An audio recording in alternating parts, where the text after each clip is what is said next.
I'm sitting in the car outside of Camping World. It's 105 degrees. Lovely, balmy day. Hi, Dad. We're glad you can join us, Catherine. Thank you. We'll get started here in just a little bit. We've got quite a few people here. We're pleased to see that. And thank you again. Okay, we should be recording now. Well, and Marika is, and Andrea is on, Janice's daughter, and Richard is coming in just a second. Excellent. Thank you. Hi, Jim, and everybody. Stephanie, Carol, good to see everybody. Chuck, so good to see you, Chuck.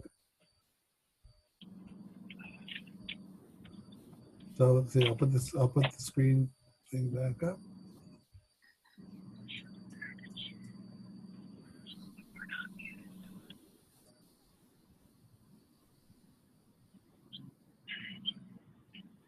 Oh, here's somebody to wait to get in. Okay.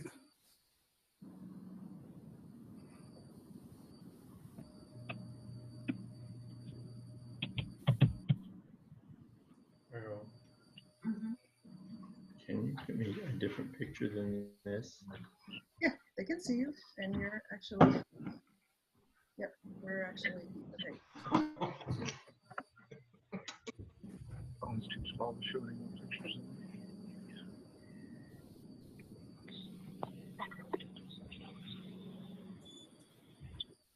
This is Matthew Elisha again. We'll get started here. Give us just a couple of more minutes. Give people a chance to join. I can tell you in the law firm I work with, we almost never start meetings on time. People tend to filter in. We will try to be a little better than that, but we'll at least still give people at least a couple more minutes and then we'll get started. So thank you very much. I don't know how you did it. I've never done this.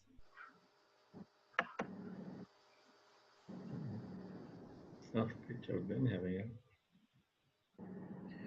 Couldn't you want just Got quite a big crowd here. Yeah. So it's kind of like me. If you're joining us viewing, just a reminder, please go ahead and mute your phone if you're able to. On most of the Zoom apps, it's down in the lower right or lower left rather. So give that a try if you can, and that'll help us to concentrate on the speakers as they come up. Thank you. All right, about one more minute. Thank you.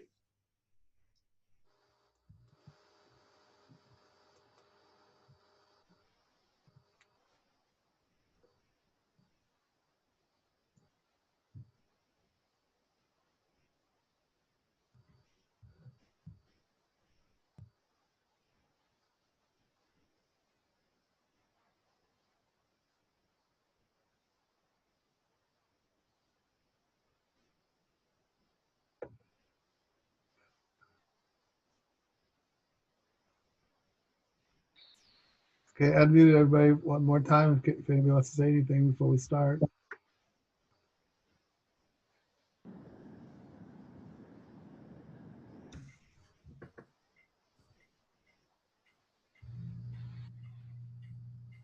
All right, it is about 3 after. I'm going to go ahead and get started. Hello, everybody. I'm Matthew Elisha. I'm the current acting president of the Jefferson Humanist. I'm really pleased to see how many of you have joined, and I'm hoping there'll be a few more join as we go along. Sometimes it takes a while to get join us with the technology and so on. I'm not going to go into too many announcements today. Typically, I'll talk about what activities are coming up. What I just want to remind everybody is go to www.jeffersonhumanist.org. You'll find a calendar with all of our different activities, and that also has links to our Meetup, to our Facebook. You're going to find out what activities we have there. Just a reminder, we put it on the stream, but I'll remind everybody again, please go ahead, if you're not speaking, just go ahead and mute. That'll make it easier for you to hear the speakers, and it'll make life a lot better. And then the other thing is, if you want to submit any questions to the speakers, go ahead and click chat. It's going to be at the bottom middle of your screen, and you go and you can select Nancy Bolt. Nancy is our facilitator for the Q&A. You can send her any questions you have for the speakers, and then she'll take care of facilitating that at the end. All right, a couple of things. I do want to remind everybody that we are currently doing an underwriting of Colorado Public Radio. Hopefully, some of you have heard our different underwriting spots. We're really pleased with them. One, we're supporting a great organization. And two, we've actually had people who have joined us on Meetup, and we've even had a few members who have joined us, and we hope that that'll continue. We're 4 weeks into our 9-week underwriting. We have another 5 weeks. We hope that'll continue. And then the other thing I want to remind everybody, it's an important election year, as you all know. Primaries are this Tuesday. Make sure you get in your ballots if you're doing it. Of course, everybody does mail-in ballots now. I just finished mine today. I think when we're done here, Tracy and I may run ours over to the library and drop that off. All right. So, so we are going to do a little something special today. We want to recognize one of our leaders. So it's easier to destroy than to create. Coming up with something new, building a foundation, and fostering a creation to make it strong and long-lasting takes time and effort. Many of us come up with ideas all the time. And my wife can tell you I'm the king of the $1 million idea. Of course, I never make it happen. And we all do that, I'm sure. But it's a heck of a lot harder to make those ideas bring them to reality. The Jefferson Humanists began as an idea around 2013. A small group of dedicated Unitarians took that idea and they ran with it. But they were led by one dedicated individual, Chuck Mowry. Chuck came up with the idea to create a humanist group. He helped lead the group and did everything necessary to create our humanist chapter and to create the foundation that allowed us to grow and thrive. Tonight, we'd like to recognize Chuck's contribution as our founder. Longtime Jefferson Humanist member and friend of Chuck, Dick Kreppel, will give us a better idea of Chuck's contributions to the chapter. Dick?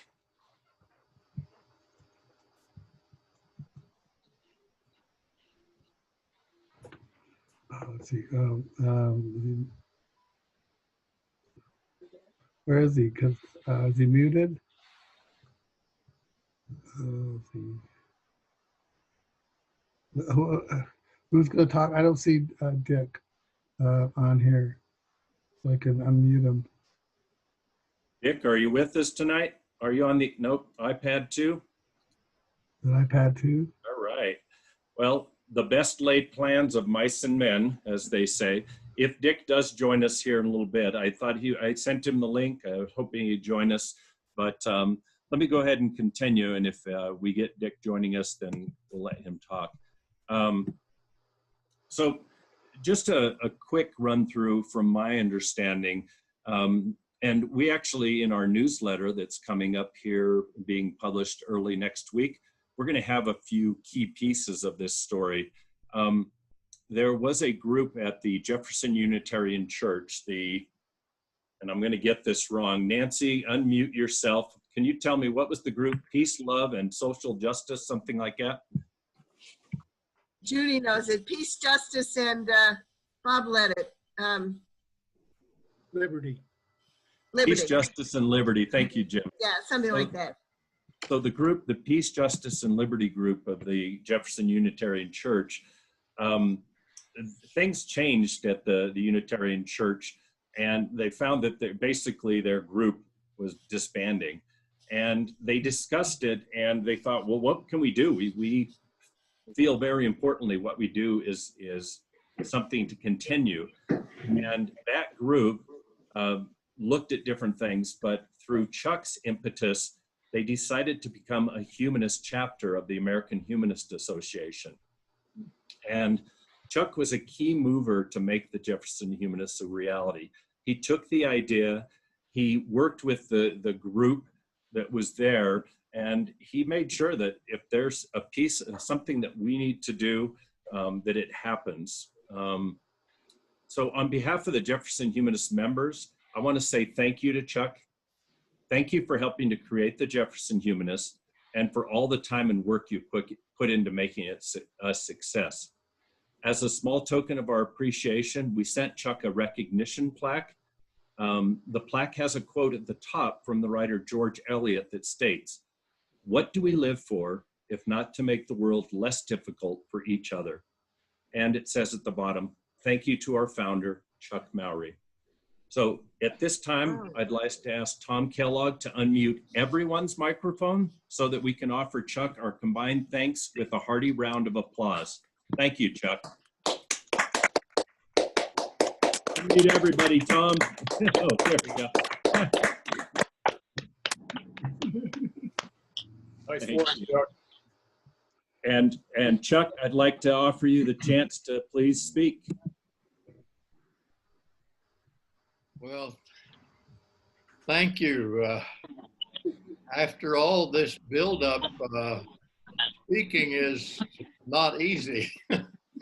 I don't always recognize this person you're talking about. I get more credit than the credit really was because those of us who took the first steps really made a commitment to each other that we were going to have a humanist group. And we proceeded to build a model for how to create an organization that would attract people and support people and connect people. And we did some of it right. and you are the result of that. This event is really the result of those first early folks who made time in their schedule for me. We met weekly at first for some time, trying to figure out what kind of an organization would be needed and figure out how to create that kind of an organization. And it was just a privilege to be a part of the group that did that. And I thank you for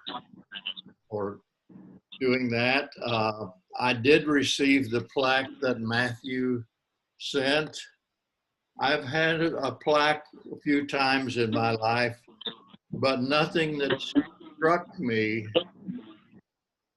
because this was more than a plaque. It was an act on the part of people who enriched my own life as a secularist person.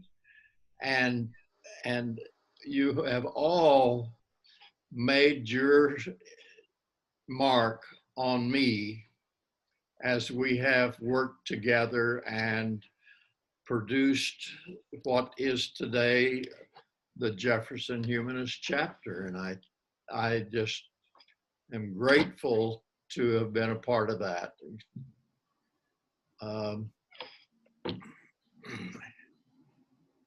Thank you, Chuck.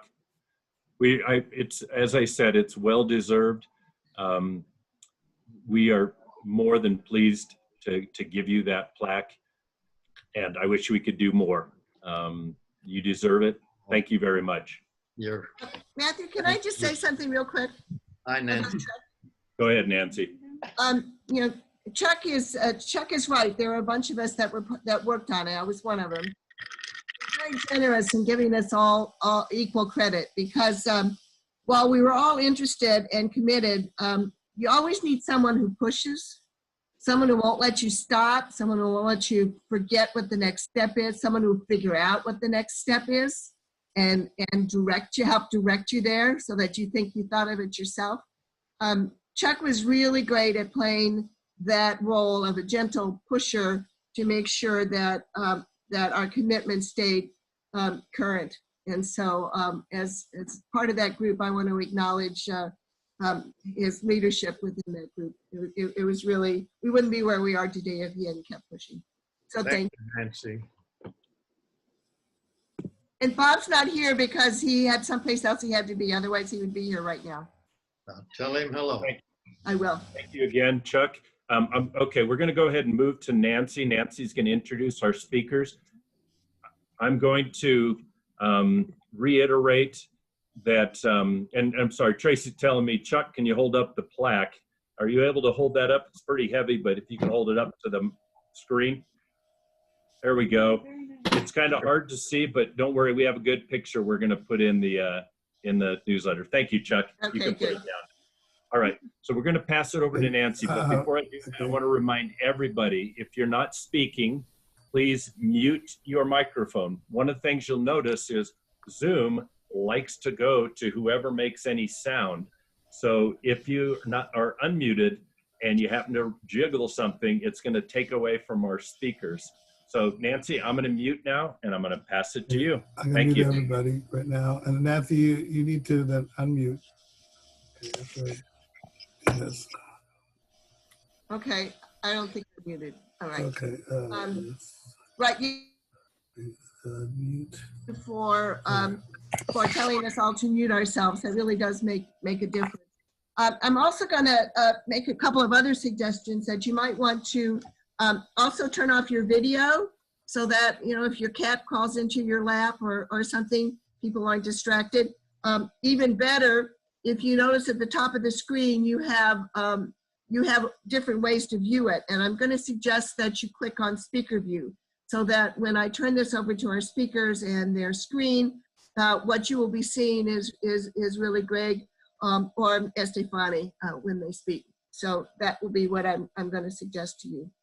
And I hope everyone has found the chat at the bottom and you can find me and send me comments or questions, and I'll read them when our speakers are done. So I'm very, very proud to introduce our two speakers for today. I first heard them at the Jefferson Unitarian Church, where they spoke about the position of dreamers in the United States, the need for both a law and a Supreme Court decision about their status, and the cruelty of trying to kick young people who came here as young kids, kick them out. So we're really pleased. I want to give a shout out to Catherine Curran, who was the one I talked to who really set up the program. And I think she's on here somewhere. Yeah, I see her there. So thank you, Catherine, for recommending Greg and Estefani to me. All right, we're going to have two speakers today. The first one is Estéfani Peña-Figueroa. My apologies for my Spanish pronunciation or lack thereof. Estefani began her journey in Guatemala. As a child, she enjoyed long trips with her mother to different parts of the country and Central America, but her favorite place to go was Huehuetenango, a place that surrounded her with nature, volcanoes, animals, family, corn, and coffee plantations. From Antigua, Guatemala to the Mayan ruins to Atitlan, her family decided to make Colorado their permanent safe home when she was only 7 years old. The several days traveling through Mexico was an opportunity for her to fall in love with the culture and the cuisine. Education was always a priority in her life, and Estefani's mother always made sure to tell her the importance of having an education. Her passion for anatomy and physiology and her caring personality was her motor to pursue a career in healthcare. Estefani's major MSU Denver at MSU Denver is in healthcare management and a minor in pre-healthcare. She recently became the program assistant at the Immigrant Services program. As the president of student organization RISE and secretary of MSU Denver Healthcare Leader, she hopes to continue her graduate education with a master's in health administration. As a DACA recipient and the first generation herself, she's very passionate about supporting her community and gain the agency to access higher education and healthcare. And then Gregor, I've forgotten the right, Mieder, anyway. Pretty good, pretty good. Pretty good, I apologize. Gregor moved to the United States from Germany in 2000. earning his BA in English and a master's in applied linguistics at the University of Wisconsin at Madison. For over 10 years, he's worked with refugees, first and second generation immigrants, and undocumented adult learners, assisting with language development, college access, and navigating community resources. He has taught English language courses and trained tutors and staff in providing an appropriate and effective English language and writing skills development, as well as academic support. Gregor is currently the director of the Immigrant Services program at Metropolitan State University of Denver and works closely with undocumented and immigrant students at MSU, developing workshops, events, and resources that support prospective and currently enrolled college students. So with that, I'm going to turn it over to Gregor and Estefani and let them talk. And then remember to put choose the speaker option up above so that you can focus on the speaker, and also to mute your microphone. All righty, take it away, Gregor. Thank you so much for the kind introductions, Nancy, and thanks of course to all of you for taking the time out of your day and out of your meeting to have Stephanie and myself present to you. We really want this to be a conversation. We realize we might be under some time pressure, but we really hope that if there's questions come up, as was said, please send them to Nancy. We will be covering a host of issues, some data, some national, local data. We'll talk about what college looks like and the kinds of challenges that DACA and undocumented students face in college. But we'll also have some time to address a little bit where the Supreme Court, what the Supreme Court announcement on DACA meant, and then of course to kind of just get your questions. Immigration in the United States is a pretty large and complex topic and has been for, well, 400 years and really much longer than that even.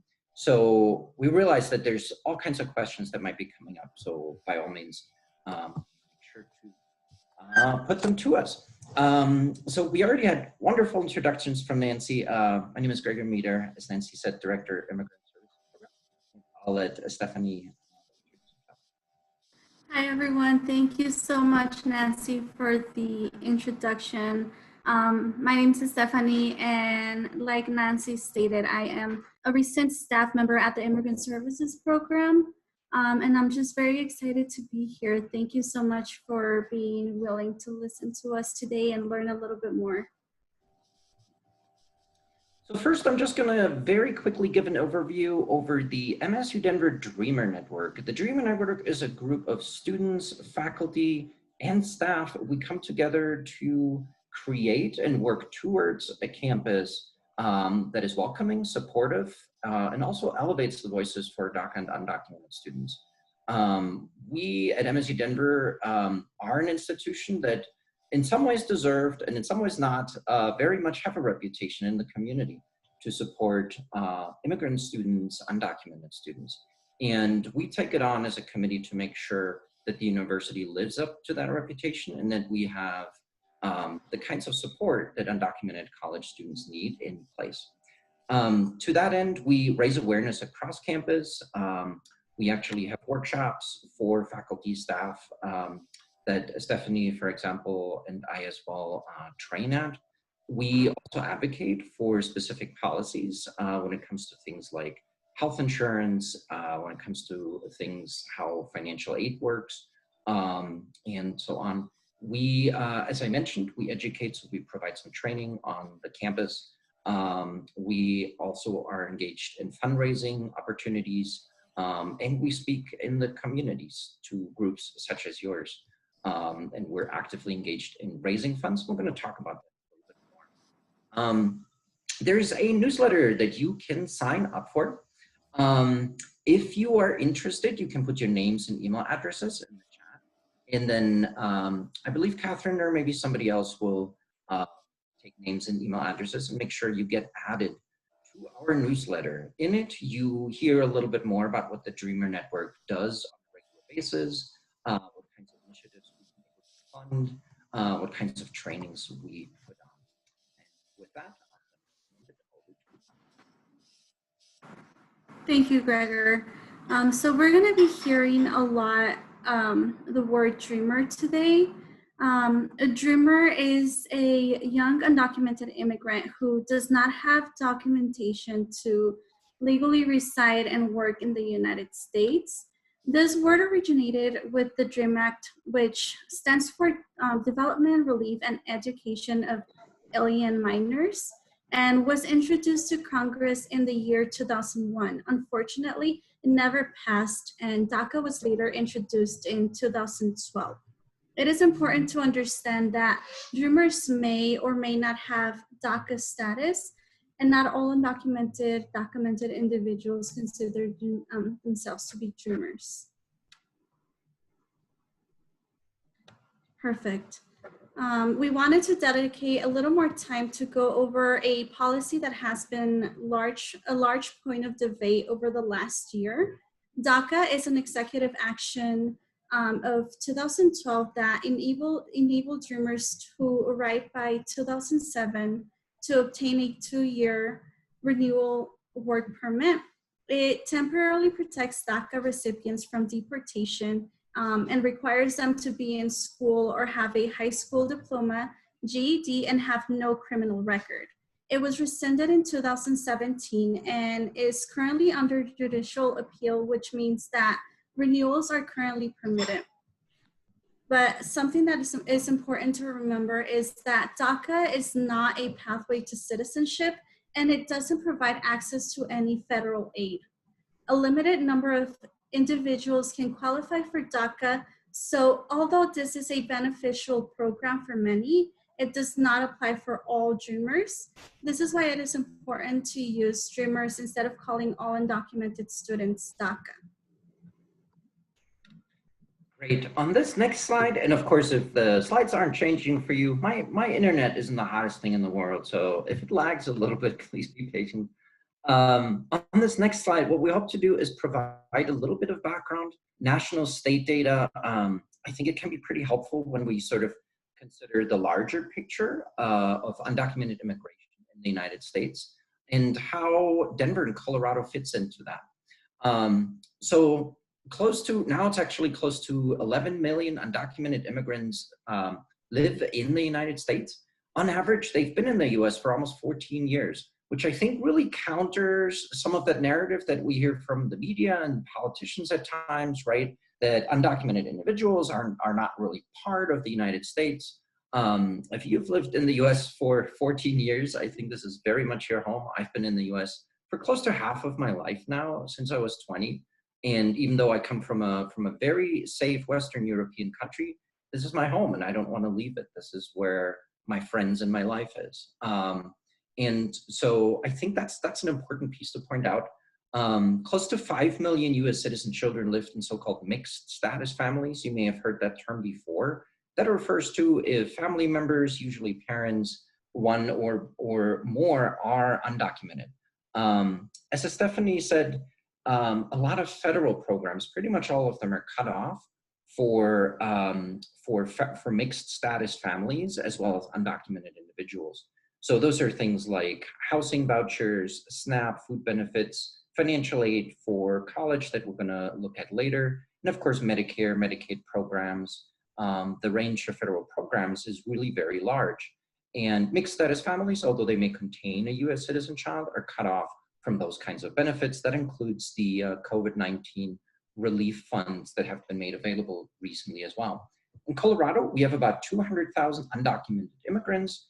There's about 18,000 DACA recipients. Actually, I looked at the number just this morning. It's a little bit lower now. It's around 15,000. As we can address later, people can actually age out of the DACA status. So the number very slightly goes down every year as new applications are not an option. There are about 130,000 undocumented immigrants in the Denver, Aurora, Lakewood area.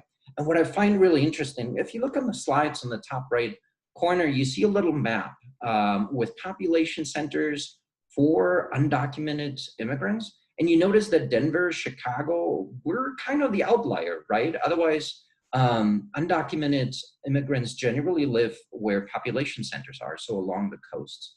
So one of the reasons why we think it's very important to be mindful and develop support, community support, educational support, is because a lot of outlying communities, Kansas, Wyoming, New Mexico, kind of look to the areas such as Denver or Chicago for the kinds of nonprofits and the kinds of support strategies that we've developed in our communities. So I think that's why it's pretty important. On the bottom, you see a map that also shows the number of DACA recipients per 10,000 individuals population. So you kind of notice Colorado's right in the middle in terms of population density for DACA recipients.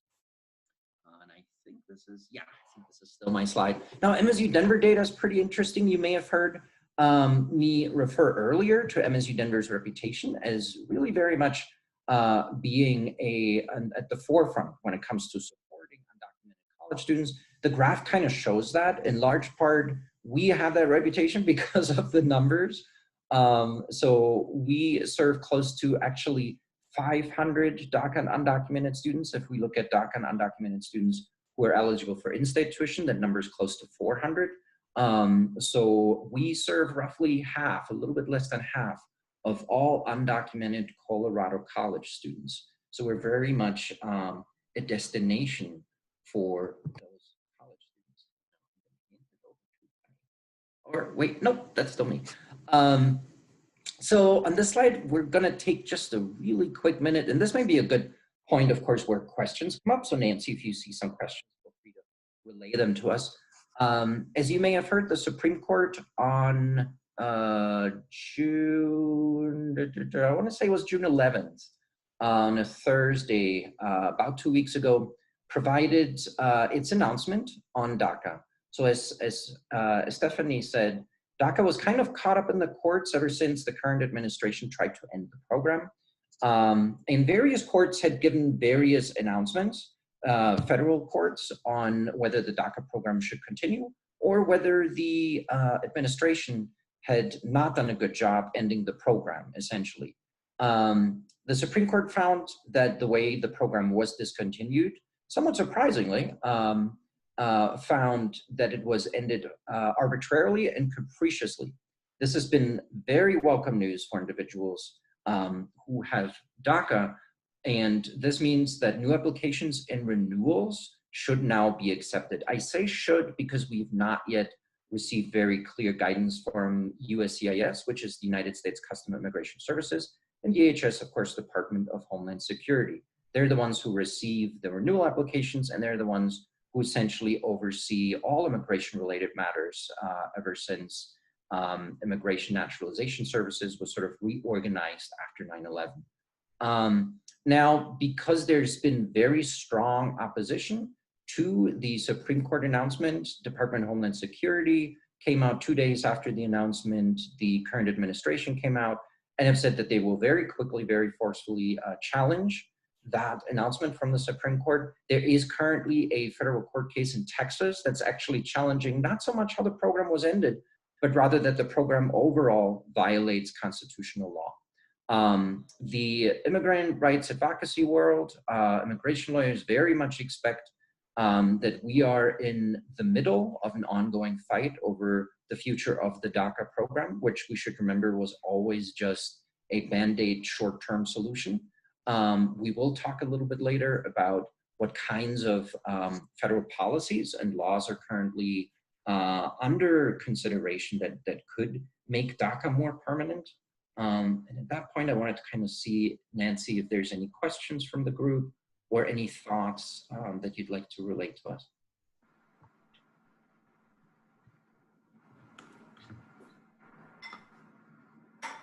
There, I think you can hear me now. Actually, the question we got was, is Congress working to legislate DACA into law and to help ensure it is legal and not subject to federal administrative action to eliminate it? So if you're going to talk about that later, that's the big question that we have right now. Yeah.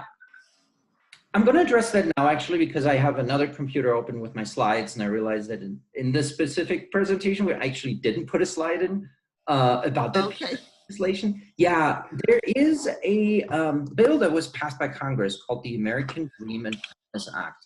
which essentially takes DACA and makes the work authorization and the ability to live and work in the United States permanent. Given Senate leadership, it seems next to impossible that this will be debated at the Senate. So we just don't think, given the current Senate majority leader, we do not think that this will get picked up for debate or a vote in the Senate. So barring any political leadership changes in November, it is unlikely that this very good piece of legislation would go forward.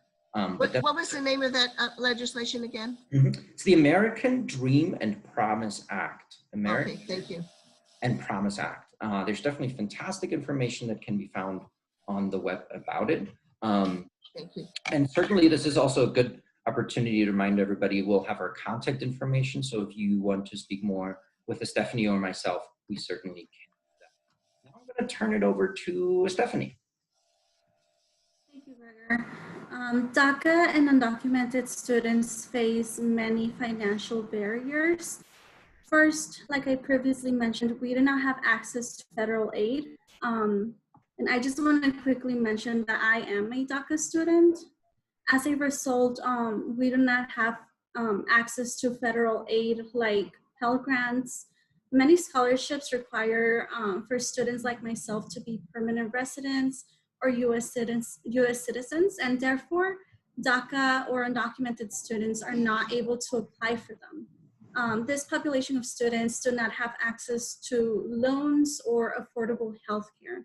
And as you can see, there are 74% of students who left school reported that they were facing financial challenges. Perfect. So on this slide, we can see a breakdown of the estimated cost of attendance at MSU Denver during the 2019-2020 school year. Data demonstrates that tuition and fees are over $9,000. Health insurance is over $2,500. And books are $1,400, and housing is over $12,000. This is a total of over $25,000. Yeah, so to kind of dovetail with what Estefani was explaining, in addition to that cost of attendance, although MSU Denver is the most affordable four-year college and university in Colorado, it's really the amount of financial aid where our DACA and undocumented students, as well as our temporary protected status students, which is a very unique specific immigration status, of which we don't have very many students. But essentially those three groups are cut off from the most crucial ways that financial aid helps them to attend college. State financial aid was made available last June 2019. We're incredibly happy that Governor Polis made state financial aid available for Colorado high school graduates who are eligible for in-state tuition. But that still doesn't really make up for Pell Grants or federal loan programs. So me, for example, I came to the US when I was 20, I started at a community college 4 years later. And without Pell Grants, I would have never been able to even think about an undergraduate education. But that kind of resource is not made available to our DACA and undocumented students. There is institutional aid, that's that first line in the budget. But as you can tell, it really doesn't really begin to cover very, very much beyond a small amount. Perfect. And Dreamers are typically first in their family to go to college and also first to graduate. This is personally true for me. Dreamers help support their parents, their siblings, and their community. And they also have to constantly cope with the ever-changing legal and or cultural challenges. Many have to work up to 2 to 3 jobs to pay for school and their living expenses. Because of working more than one job and financial barriers, Dreamers attend college part-time and or intermittently. Now, all of these challenges that regular students face, so these are all challenges that, you know, every student face, but for Dreamer students, they also have to worry about their legal status, the negativity on social media, and not having the financial support, this affects our mental health. It creates anxiety and stress-related challenges from the fear of deportation, shame, and internalized insecurity, and also the lack of ability to plan for our futures without thinking about this mental health cycle. The Immigrant Services program at MSU Denver that Estefani and I work for is one of the older student support programs. We've actually been around for 30 years. We have roughly 420 program participants, and about 80 of them are DACA or undocumented students. We primarily meet with students in the community and on campus. Many students who started college, as Estefani was saying, especially our DACA and undocumented students, are oftentimes the first in their family to attend college. This means that what for other students may or may not be a challenge can oftentimes become really insurmountable for our dreamer students. Those are little things such as an email from financial aid with really sort of cryptic language around what kinds of forms are needed. The need to apply for additional scholarships is incredibly huge because, again, federal funding that funds most people's college education in the US is simply not an option. So those face-to-face meetings are really important. We also do things like we bring immigration attorneys onto campus. We have some cultural programming. But really the vast majority of what we do is to meet with students and to answer their questions about college, and not necessarily only MSU Denver. We hope to be a community support organization much more than we want to be a recruitment office. So that's a really important piece to what we do. To kind of look a little bit of what we have been doing in terms of utilizing donor and grant maker funds, here are a couple things that I'll address really quickly. So there are 6 institutional scholarships currently in place that support DACA and undocumented students at MSU Denver. We are also one of 2 partner institutions in Colorado for the Dream.US scholarship. What that scholarship is, it comes out of California. I don't know if you remember Jeff Bezos late last year gave $33 million in a fairly well-publicized move to a scholarship program, and that's this specific scholarship program. So this essentially funds currently, I think, around 1,500 DACA and undocumented students, and it's essentially a full ride scholarship. It is the only full ride scholarship that exists, and without it, we would have far fewer DACA and undocumented students at MSU Denver. We currently have somewhere around 190, 200 recipients of that scholarship. We've also worked closely with the Rose Community Foundation, as well as Forward.US, and we also connect students to private scholarships. The Dreamer Programming Fund is what actually a lot of donors from previous special plate donations have provided funding to. So last year, we were actually able to provide DACA renewals for 20 Dreamers, which was incredibly important and powerful. It costs $500 to renew DACA every 2 years, and that is oftentimes just not an expense that our undocumented students can really shoulder. A lot of times I hear from students and they essentially put that charge on a high interest credit card.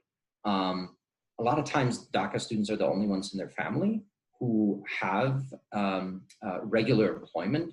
So that $500 to renew DACA every 2 years really quickly can become a roadblock. The Jefferson Unitarian Church has also 24 members have also donated to Dreamer scholarships, the 6 institutional scholarships that I referenced. And one JUC member stepped up and actually endowed a scholarship for Dreamers with financial need. Such a wonderful development, and I think it speaks really well to your group's social commitment and to your group's considerations of the most vulnerable students. And turn it over to Fanny. Thank you, Gregor. And just before I can share my story, I just want to say thank you again for wanting to listen to it. And I hope you can hear it with an open mind and an open heart. Again, I was born in Guatemala, a place I call, that I love so dearly, but unfortunately, it did not provide us with a promising future as we lived surrounded by crime, violence, and constant fear. When I was 7, my mom decided to give my little sister and I a safe place to call home. She wanted us to have the education she longed to have when she was growing up herself, but she can never have. And I promised myself that I was going to accomplish my dream and her dream.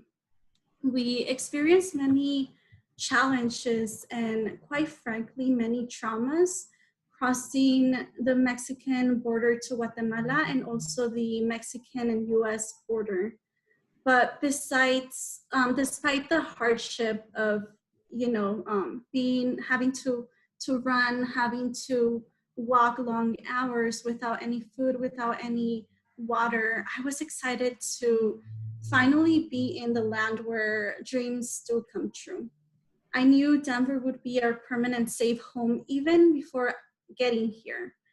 I had engraved in my head so deeply that my purpose here would be to obtain an education and also make my mom proud, but also help my family and my little sister.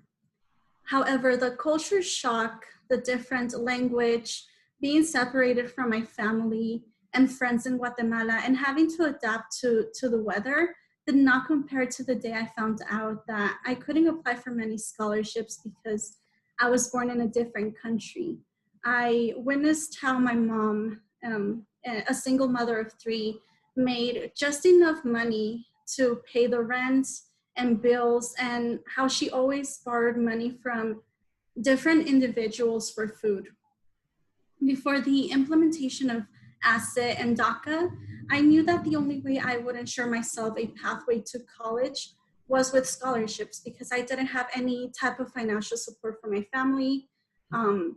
We didn't have a father figure growing up, and so I knew that was the only way I could go to college. However, my senior year of high school, I did not apply for any scholarships or any colleges because I was disappointed, and honestly, I was very ashamed of my undocumented status. I had excellent grades, but my ambitions and my dreams were chained to a rock, and it felt like I had to constantly hide underneath shadows. With DACA, I had been authorized to work legally, drive, graduate from college. Many of my long and short-term goals have been accomplished, yet I have many more to pursue. MSU Denver and the Immigrant Services program has given me so much agency and so much support. Little by little, I have been assured that I matter, that I belong, and that I deserve this education that I worked so hard for. And in the past, before becoming the Dream That US Scholar, the scholarship that Gregor was talking about, I also had to work 2 jobs. I was working at Target, but I was working as the housekeeper, cleaning the toilets, scrubbing the floors, and also as a peer mentor and tutor for the Immigrant Services program. And then at one point, I was also the student coordinator for First Generation Initiatives, just to ensure I did get my degree. I honestly realized that my education is vital for me in order to break out of the poverty cycle in my family. I have built strong interpersonal relationships and a strong community on campus. And I am truly grateful with the Dreamer Network and the Immigrant Services, as I'm grateful with all of you listening today. So thank you. Thank you so much, Fanny.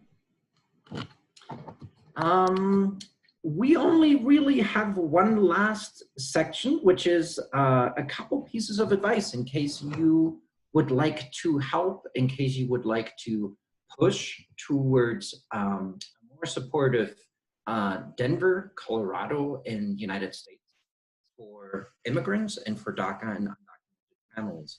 A couple of those you may be familiar with and may already be engaging in. A couple of those might be new. Of course, you know, as Nancy said earlier, it's an election year. So staying informed about legislation and policies, staying informed about your regional representatives and what their policies are is incredibly important. There are 3 great organizations, there's many more, but 3 really good ones that are very active locally, as well as the Colorado Immigrant Rights Coalition, the Immigrant Legal Resource Center, and United We Dream. United We Dream is a large national student-led organization by students just like Estefani. Colorado Immigrant Rights Coalition is very active in Denver and a close partner for the Immigrant Services program. And Immigrant Legal Resource Center is a great place to find some information about changes to the immigration system. What can also be very, very helpful is to think critically about the kinds of language that we use when we talk to friends, family members, or strangers when it comes to immigrants. For example, one term that we hear very often is, well, there's many sort of derogatory terms, unfortunately, that's being used against the immigrant community. But certainly one of them that we see a lot is illegal, which is an interesting term. I don't want to spend too much time on it. But what's important to point out is that immigration law is actually a separate body of law from criminal law. So it's immigration violation is technically not a crime in terms of criminal code. And so illegal does not really apply from a legal perspective. Of course, you can imagine if an individual from the time they find out about their immigration status, which for many undocumented DACA students is just about in high school, you know, being ascribed the characteristic of illegal, of course, can have massive impact and can really shape somebody's perspective on the world. So, you know, we suggest using phrases such as undocumented or dreamer can at times also work. There is a much longer list that we'll gladly share. Maybe we can provide that to Catherine and she can make sure that goes out, of just the kinds of terms that we may hear, that we may be able to educate others about, that we may think about when we use them and kind of adapt. Language is hugely powerful, as I'm sure is not a new idea to many of you here on this call. Also, you can, of course, offer internship, mentorship opportunities. So if you are a professional in a field, if you have a long career that you can look at and where you can provide support to somebody who's looking for that kind of insight and guidance, that can be incredibly powerful. And there's organizations that can connect you to those internship and mentorship opportunities. And of course, you all are here listening to us, and I think that's already incredibly important. Staying informed and helping others hear about a topic that, while it may be discussed at some point publicly in the media, is sure to also recede in the background and kind of disappear from public discourse. And if we think about the lives of undocumented, of DACA, of asylee and refugee immigrants in the United States, there are hardships that are oftentimes very invisible to the larger group. And I think this one is still mine. I think that's yours.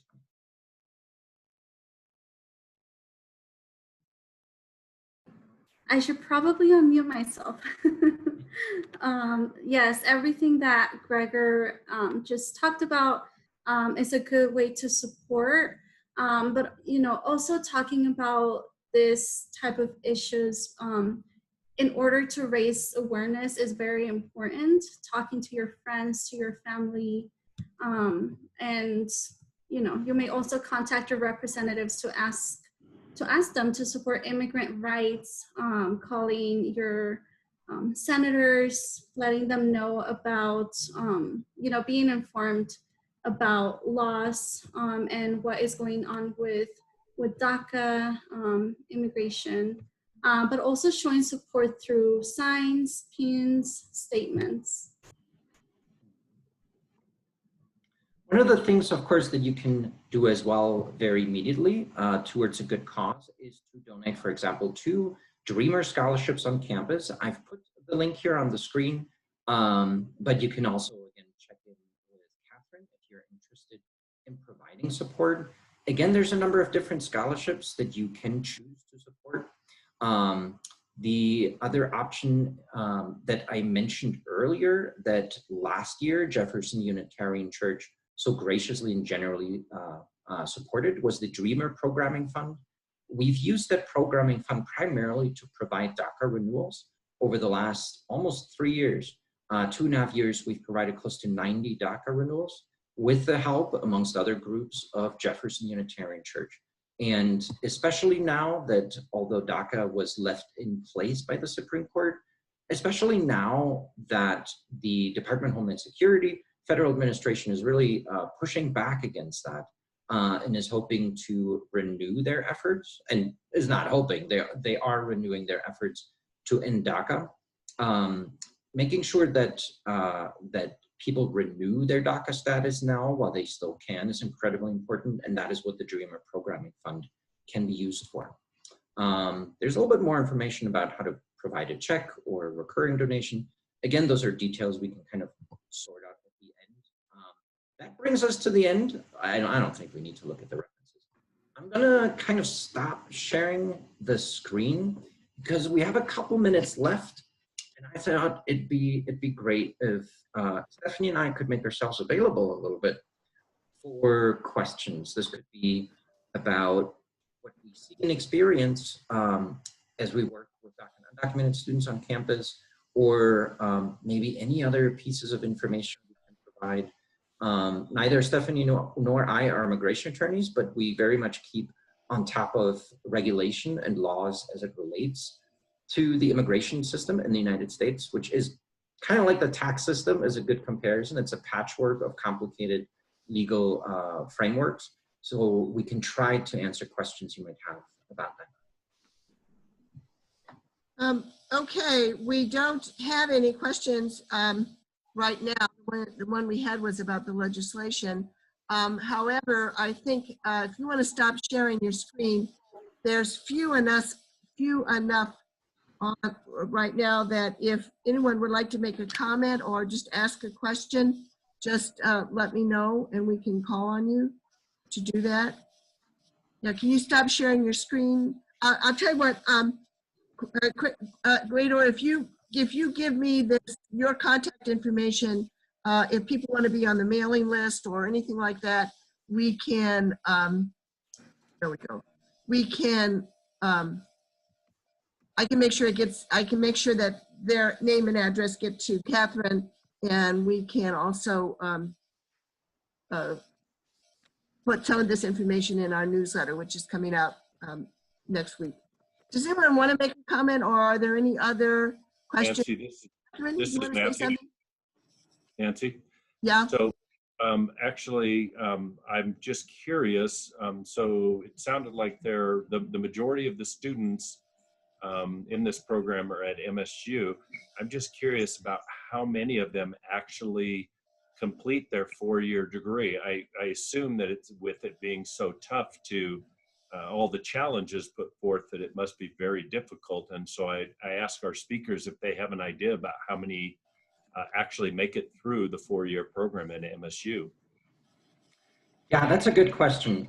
As Estefani was saying, a lot of students stop out, which is sort of to take a semester off. A lot of students do not enroll in full-time classes because they work 1 or 2 or more jobs. In fact, I just saw some numbers this morning that on average, DACA college students work, about 1/3 of them work 2 or more jobs while in college. We don't have very specific numbers on how many students never complete their degree. What we do have, though, is we see how many essentially within a certain framework, be it 6 years, be it 5 years, complete a degree. Because I can tell you, I've worked with students who have been in college for 10 years for their undergraduate, who will take 2 or 1 class, who are in their early 30s, and who've been at it for pretty much for the last 10, I think the longest, even 11 years. So that's why it becomes hard to say overall, because some students it takes so long. We do know the number of students that are DACA or undocumented who do not graduate within 6 years is well over 50%. Okay, Catherine, did you want to say something? Oh, this is Catherine. I am a member of the Dreamer Network, and I'm also a JUC member. And I organized the newsletter, and so I put my email in the chat function, and would be happy to put any of you on our email on our newsletter list. We have, different events. Some of them are very interesting speakers that you can hear about. We've also had fundraisers at the Cerveceria and different kind of fun things that happen that we can keep you informed with. And so anyway, we'd love to stay in touch. So please put your information down in the chat function and I'll copy it down. And I'd also just like to say, we really appreciate the opportunity to speak to you.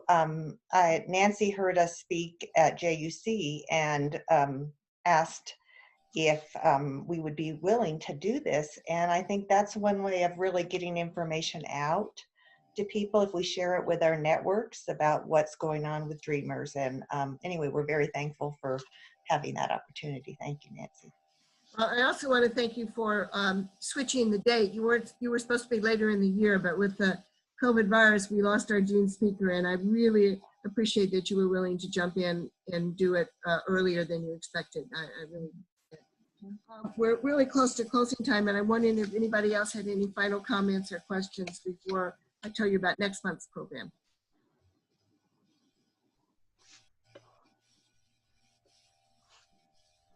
Well, thank you all for being with us. Next month, which is, oh, I don't have the date, July. Somebody tell me, because I unfortunately gave the wrong one to Gregor and Stephanie, and Estefani, which caused some confusion. So it's the fourth Sunday in July. And the speaker is going to be Estefani Wasserman from Immunize, Colorado. And the title of her program is Big Shots in Colorado, Progress and Challenges in our state's vaccination rates. And this originally was planned before the virus hit. So I'm hoping we're going to ask her if she will comment on the current status of the COVID-19 vaccinations as well, and what she sees as the likelihood of that coming anytime soon. So with that, Matthew, did you have anything else before we depart? Nancy, this is Lindy. It's the 26th. Oh, Lindy. It's the 26th of July. Oh, thank you. July 26th. Big Shots in Colorado, by Estefani Wasserman. Thanks to David Smith for putting that together. All right. Nancy, yeah, I think we're pretty much done. Thank you very much to our speakers. If we could applaud, or you can maybe wave. Everybody wave as a thank you to our speakers. That'll be our. Thank you all so much. Yeah. Thank you all for attending. Thank you, Chuck, for joining us from California, and for all your family. We really appreciate you, and we hope you'll stay connected, especially because it looks like we're going to be doing these Zoom, or at least virtual type things, for some time to come. Thank you again. We'll see you sometime in July. Come to any of our activities. Good night. Good night. Good night. Goodbye. Aloha. Aloha.